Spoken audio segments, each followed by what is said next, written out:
मिनश्शैतानिर्रजीम बिस्मिल्लाहिर्रहमानिर्रहीम। फिक्र मिली ट्रस्ट के तहत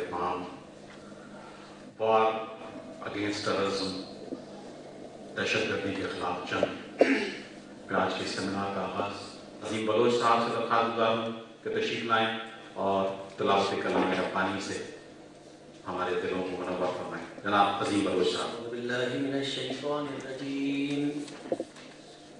बिस्मिल्लाहिर्रहमानिर्रहीम। युरीदूना लियुत्फिउ नूरल्लाहि बिअफ़वाहिहिम वल्लाहु मुतिम्मु नूरिही वलौ करिहल काफ़िरून। हुवल्लज़ी अरसला रसूलहु बिल-हुदा व दीनिल हक़्क़ि लियुज़हिरहु अलad-दीनि कुल्लिहि वलौ करिहल मुश्रिकून। या अय्युहल्लज़ीना आमनू हल अदुल्लुकुम अला तिजारतिन तुंजीकुम मिन अज़ाबिन अलीम तु'मिनूना बिल्लाहि व रसूलिही व तुजाहिदूना फी सबीलिल्लाहि बिअम्वालिकुम व अनफुसिकुम ज़ालिकुम खैरुल लकुम इन कुंतुम तअलमून। यग़फ़िर लकुम ज़ुनूबकुम व युदख़िलकुम जन्नातिन तजरी मिन तहतिहल अनहार व मसाकिन तय्यिबतन फ़ी जन्नाति अदन ज़ालिकल फ़ौज़ुल अज़ीम। व उख़रा तुहिब्बूनहा नस्रुम मिनल्लाहि व फ़त्हुन क़रीब व बश्शिरिल मुमिनीन। वो मुल्क के जो तार है, जख्म जख्म है, धुआं धुआं है कि जहां पर खुदकुश हमले भी हैं और भी कहा जा रहा है कि खुदकुश हमले भी कौन कर रहा है और कौन करवा रहा है। इसमें पाकिस्तान की इमेज बिल्डिंग सारी दुनिया के सामने किस तरह से हो सकती है, किस तरह से हम अपना चेहरा बेहतर करके दिखा सकते हैं, किस तरह से ये साबित कर सकते हैं कि जनाब ये हमारा गेम नहीं है, ये हमारी जंग नहीं है, ये जंग कहीं और से हम पर मुसल्लत की गई है। जनाब शौकत उमरी साहब। Speakers, guests, ladies and gentlemen, I am not sure that I qualify as a speaker in the presence of such illustrious speakers that are present here today.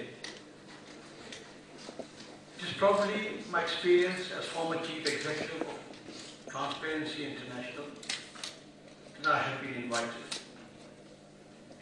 There is very little that I can contribute to or elaborate on with regards to the war on terror, in which we do not already have nearly 50 channels speaking every day on.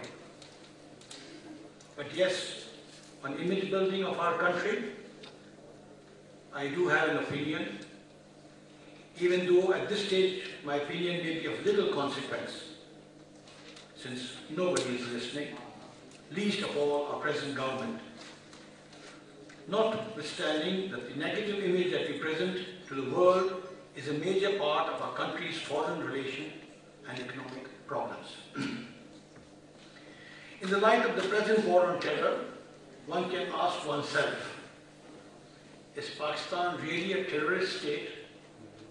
Are we citizens of Pakistan terrorists? Yes, at least this is how we are perceived by most individuals in the world. This is the impression that is being put forward by their governments and the Western media. It serves their purpose of giving the impression that Pakistan is not only a failed and dysfunctional state, but an unstable country, unable to control its nuclear assets, which may and can fall into the hands of the terrorists or of Al-Qaeda itself. The other reason is Pakistan's strategic geopolitical position, which they would like to control either directly or indirectly through put in place governments. We at least can safely say that we Pakistanis or the Pakistan state itself are definitely not terrorists. Notwithstanding that we do have a democratically elected government, or so it seems, and we are followers of Islam, a peace-loving religion. We must also remember that Pakistan is now considered an ally of the West in their war against terror, which due to our government's mishandling and counterproductive policies has now become our war.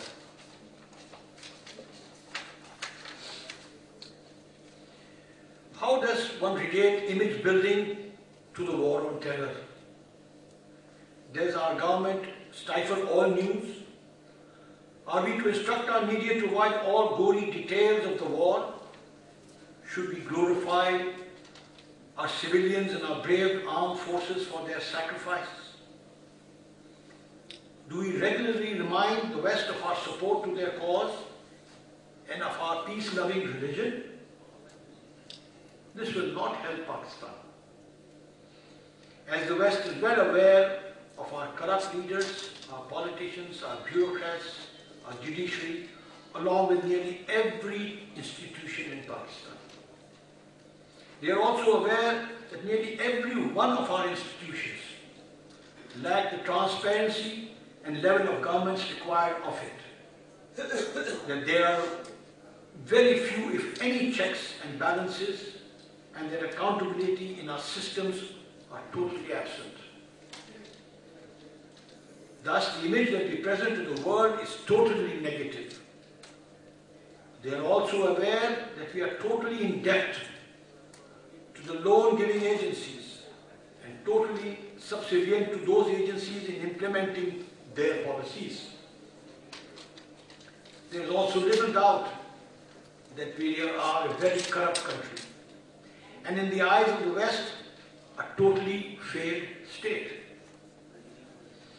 If we are to continue this war on terror thrust upon us, since the attack on the citadels of US economic and military power, there is surely much image building that we have to carry out if we are to come out of this with our fingers clean and our image unsullied. In this, we must convince to the world and our people that the funding coming in from the West to help fight this war on terror is being utilized as it is meant to be and not lying in the pockets of a few. Funds have to be used to win the hearts and minds of our people who have been let down by previous and the present governments. We must be transparent to the world. The second is that our government must come clean and assure us that the personnel of our armed forces and our civilians are not sacrificing their lives in this war on terror in a cause that is at most dubious and in support of some other country's agenda and objectives. We must be accountable to our people. The third and the most important, that we must prove to the world that our part in the war on terror is in our national interest and that it will ultimately benefit us. But in the course of this, if it benefits others, so be it. Only if the above considerations are adhered to by our government will we save face and earn respect of our own people, the Islamic Ummah or the West itself.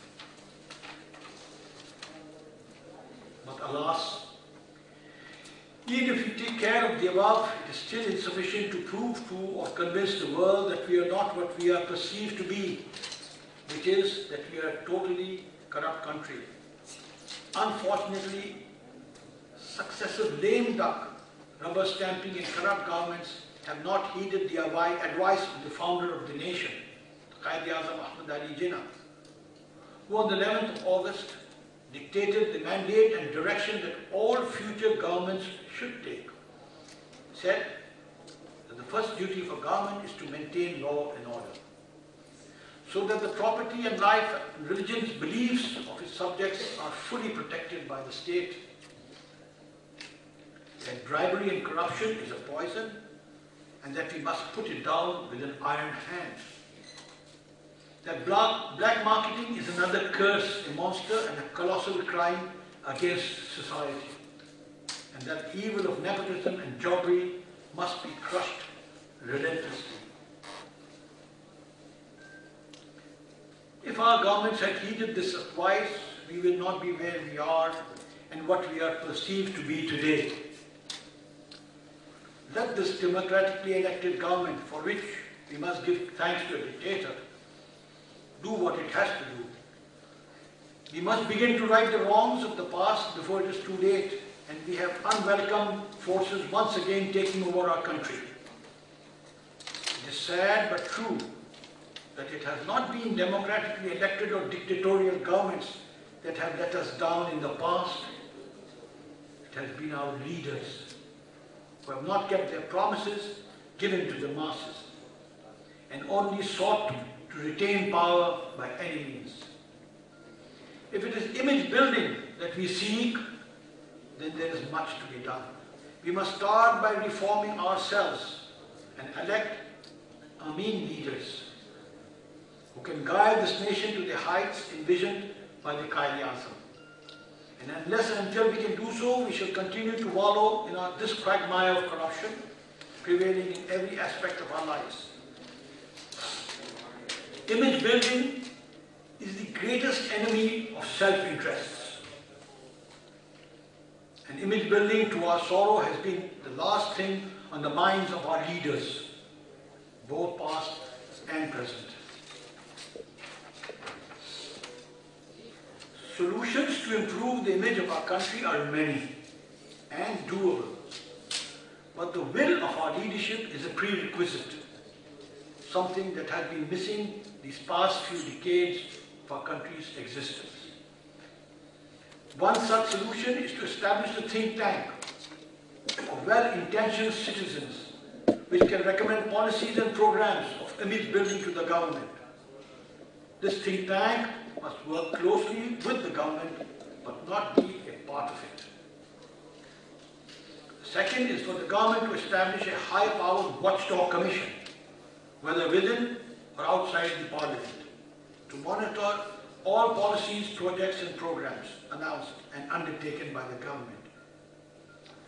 That their implementation should be both transparent and corruption-free.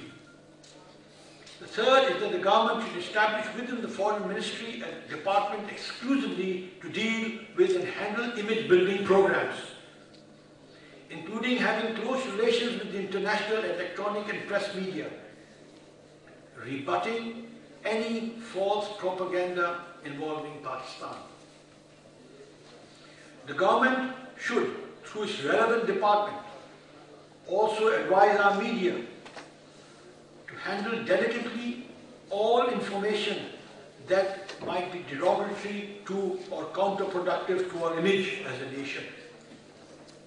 In the end, I'm not sure that we can wake up our slumbering and lethargic civil society, but we must try. As ultimately the civil society that has to play a major role in any image building program by applying pressure on its government. Presently, our civil society is the elephant, tied to a tree by a weak rope, conditioned to believe that it cannot break away, even though it has the power to do so. Thank you.